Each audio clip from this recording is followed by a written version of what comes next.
എന്താണ് ഇസ്തിഖാറത്ത് എന്ന് പറഞ്ഞാൽ? യഹ്യയിൽ പറയുന്നുണ്ട്, ഒരാളൊരു കാര്യം ചെയ്യാൻ ഉദ്ദേശിക്കുന്നു, പക്ഷെ അതിൻ്റെ അന്ത്യം എന്തായിരിക്കുമെന്ന് അവൻ അറിയില്ല. ആ ഒരു കാര്യം ചെയ്യുന്നതാണോ ഉപേക്ഷിക്കുന്നതാണോ നല്ലത് എന്ന് അയാൾക്കറിയില്ല.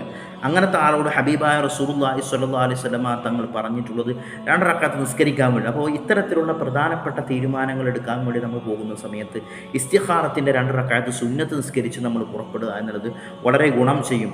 അത് നമ്മൾ വിവാഹബന്ധത്തിൽ മാത്രമല്ല, ഏത് വിഷയത്തിലും ഒരു തീരുമാനം, ഒരു ഡിസിഷൻ മേക്കിങ്ങിന് വേണ്ടി ഒരു വൈറ്റലായിട്ടുള്ള വളരെ പ്രധാനപ്പെട്ട നമ്മുടെ ജീവിതത്തിലെ, അല്ലെങ്കിൽ നമ്മുടെ ബിസിനസ് ആയിക്കോട്ടെ, നമ്മുടെ കച്ചവടം, മറ്റേ ഏർപ്പാട് എന്തും ആയിക്കൊള്ളട്ടെ, ഇമ്പോർട്ടൻ്റ് ആയിട്ടുള്ള ഒരു ഡിസിഷൻ നമ്മൾ എടുക്കാൻ പോകുന്ന സമയത്ത് ഈ ഡിസിഷൻ എടുത്തു കഴിഞ്ഞാൽ എന്തായിരിക്കും അതിൻ്റെ ഫലം എന്ന് നമുക്കറിയില്ല. എങ്കിൽ ഹബീബ് പഠിപ്പിച്ചു തന്ന കാര്യമാണ് ഇസ്തിഖാറത്തിൻ്റെ 2 റക്അത്ത് നമ്മൾ നിസ്കരിക്കുക എന്നത്.